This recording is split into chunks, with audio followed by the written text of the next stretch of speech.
Wito murungi owa Tayari West na munonga makuru agenshonga kana niwe Adera oliyo notereza makuru aga kureba ngo abantu bayengera kumanya byinshi na munonga bire mbitamburo mu yanga gitu ya Uganda amanya ko subat hano yo mu district ya Kabare ngukora kucumanya kugira ngo ihanga government ya Uganda karavyo cyerajoro cha Trade Order Act 101 kandi kurabiro ministry ya local government endembo zono bwa hatiya okwetorora Uganda ebice kapitali mwe na zumwe zamazire kubana zitekecerajire cyo omunkora ohiraho district ya Kabare na nezindi district zitaro zumuna zumwe konga Kabare hinyemerire ecerajo cha government kikatirwe mu nkora nitwenda kuganira na town clerk actually umuhwezi wa town clerk umwami Sande Eric atugambire enshonganiye ahabwenki yonka Kabare municipality batakatire ecerajo cha government omunkora kandi twarebe district zindi zatandikire zatire ecerajo cyo mu nkora mukabambahira ubwire kugira ngo twarwo mu Easter ntuja kureba muri kutekekeraje cyo munkora konga turigiro mu Easter na hati tutukumanye cyo kugenda mission cyo ki abashubuza kusharebera rikiriri niza kukwata refine we bari munonga umutebekanisa wa program ndi Sande Eric candidate town clerk wa Kabare Municipal Council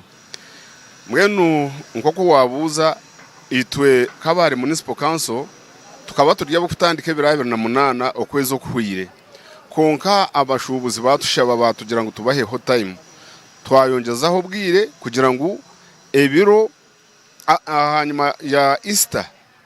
nituza kuija tutebekanise kandi tutandike gukora nko kiragiro kiri kugera beito tuyineho ruciko aharwa katano urwa katano rukosha nyensakare tuyineho ruciko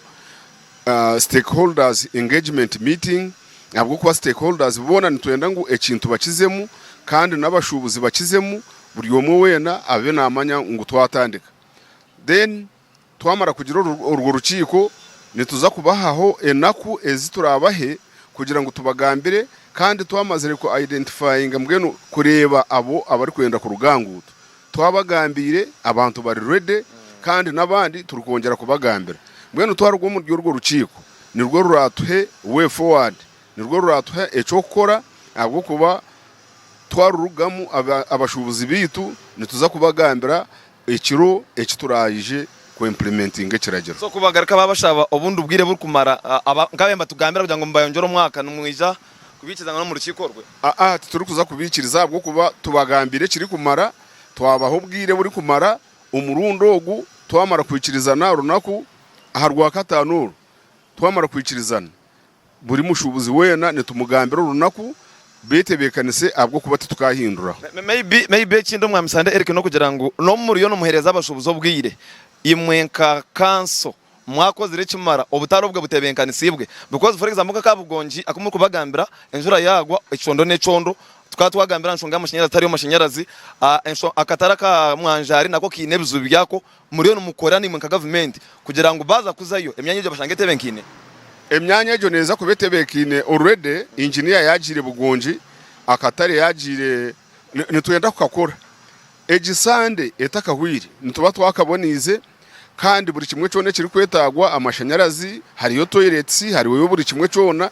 nituba twakitire ekintu cyona ekirabe kiri kuteganisa abashubuzi itwe nka council nitwenda kukitebekanisa kugira ngo kubaraze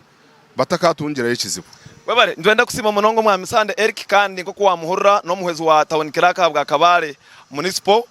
abashubuzi nko kumwahurra numwija kugira urukiko rwa katano ebirarugemu nibyo muratambureho nitwija gumisiriza nitwe nk'abanyamakuru turinde ekirakorwa hizoberyo katugaruko wawe Adera orishaba ahabwa amakuru agenshonga amanya ko subat omuri Kabare kandi nyine Job Apuri kamera